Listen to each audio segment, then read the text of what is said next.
Hey everybody, welcome back. We've been checking on our roast here. We've actually been hit the 1 hour mark at 300 degrees after we covered it and put some scallions in there with quite a few bit of drippings and rendering.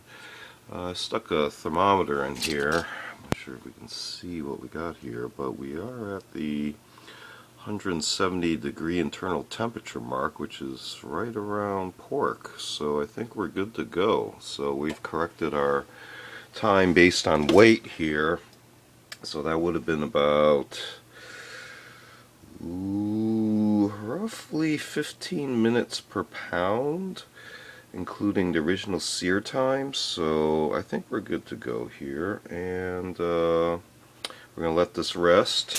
I'm gonna cover it, and we'll probably serve it up with some other ingredients later on, but just want to show you how this turned out, and thanks for watching.